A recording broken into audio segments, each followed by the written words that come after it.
गांव पिपलिया में एक सीधा सादा किसान था। नाम था भोलाराम। भोलाराम जमीन से बहुत प्यार करता था और रोज सूरज उगने से पहले अपने खेत पर पहुंच जाता था। उसके पास ज्यादा नहीं था, बस 2 बैल, थोड़ी सी जमीन और मेहनत करने की जबरदस्त लगन। गांव में ही एक बड़ा जमींदार था, रघुवीर सिंह। वो अपने पैसे और ताकत के दम पर लोगों को डराकर उनके खेत खरीद लेता था। लेकिन भोलाराम का खेत उसके बीचों बीच था और उसे वो किसी भी हाल में चाहता था। एक दिन रघुवीर सिंह ने भोलाराम को बुलाकर कहा, देख भोलाराम, ये खेत मुझे दे दे, मैं तुझे इसके बदले दुगना पैसा दूंगा। भोलाराम ने मुस्कुराकर कहा, साहब, ये खेत मेरे बाप दादा की निशानी है, इसे बेचकर मैं उनका विश्वास नहीं तोड़ सकता।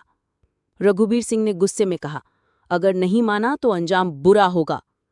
भोलाराम डर तो गया, लेकिन उसने तय कर लिया कि वो अपने खेत को नहीं छोड़ेगा। अगले ही दिन भोलाराम के खेत में आग लग गई, फसल जलकर राख हो गई। गांव वालों को सब समझ आ गया कि ये रघुवीर सिंह की ही चाल है, लेकिन किसी में हिम्मत नहीं थी कुछ कहने की। भोलाराम ने हार नहीं मानी।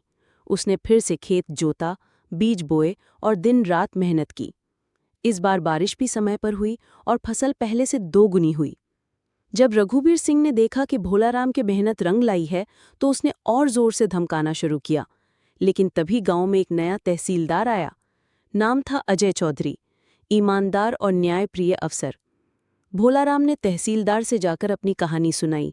अजय चौधरी ने जांच शुरू की और पता चला कि खेत में आग रघुवीर सिंह के आदमियों ने ही लगाई थी। सबूत मिलते ही पुलिस ने रघुवीर सिंह को गिरफ्तार कर लिया। पूरा गांव भोलाराम की ईमानदारी और मेहनत की तारीफ करने लगा। तहसीलदार ने उसे सर्वश्रेष्ठ किसान का पुरस्कार दिया।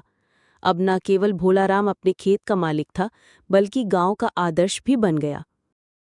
सीख: मेहनत, ईमानदारी और सच्चाई की जीत हमेशा होती है, चाहे राह कितनी भी मुश्किल क्यों न हो। उत्तर भारत के एक सुंदर हरे भरे पहाड़ी इलाके में बसा था एक छोटा सा गांव, शांतिपुर। यहाँ की हवा में ताजगी थी, खेतों में हरियाली और लोगों के दिलों में सच्चाई। यहाँ के लोग सीधे सादे थे, अपने काम से काम रखते थे और एक दूसरे की मदद को हमेशा तैयार रहते थे। गांव में एक 12 साल का लड़का था, गोपाल। उसके पिता किसान थे और माँ घर का काम करती थी। गोपाल बहुत होशियार था, लेकिन गांव में सिर्फ 5वीं तक स्कूल था। आगे की पढ़ाई के लिए शहर जाना पड़ता था, जो उनके लिए मुमकिन नहीं था। गोपाल का सपना था गांव का पहला इंजीनियर बनने का, लेकिन हालात मुश्किल थे। उनके घर में बिजली भी अक्सर चली जाती थी, किताबें भी पुरानी थीं। फिर भी गोपाल रोज सुबह सूरज निकलते ही उठता, माँ की मदद करता, खेतों में पिता का हाथ बटाता और फिर अपने टीन की छत वाले स्कूल चला जाता। एक दिन गांव में एक नई टीचर आई, मिस अंजलि। वो शहर से आई थी, लेकिन उनका दिल गांव के बच्चों के लिए धड़कता था। उन्होंने गोपाल में छुपी प्रतिभा को पहचान लिया।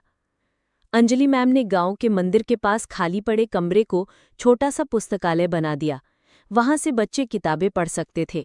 उन्होंने गोपाल को विज्ञान की कहानियां, जनरल नॉलेज और मैथमेटिक्स की आसान तरकीबें सिखाईं। गोपाल ने मेहनत जारी रखी, दिन में खेतों में काम करता, रात को मिट्टी के दिए की रोशनी में पढ़ाई करता। गांव के लोग भी अब उसकी मदद करने लगे। कोई पुराने कॉपियां दे देता, कोई टॉर्च दे देता। फिर एक दिन जिला स्तर पर एक स्कॉलरशिप एग्जाम की घोषणा हुई। गोपाल ने परीक्षा दी। महीनों की मेहनत के बाद परिणाम आया। गोपाल पहले नंबर पर आया था। उसे शहर के सबसे अच्छे स्कूल में फ्री पढ़ाई का मौका मिला। पूरे गांव ने ढोल नगाड़ों के साथ उसका स्वागत किया।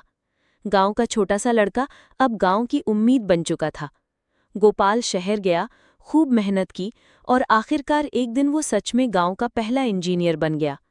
जब वो नौकरी पर लगा तो सबसे पहले उसने अपने गांव में एक डिजिटल लाइब्रेरी, नया स्कूल और सोलर लाइट्स लगवाईं।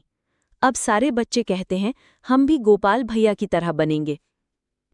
कहानी का संदेश: सपने छोटे नहीं होते, सोच और मेहनत उन्हें बड़ा बनाती है।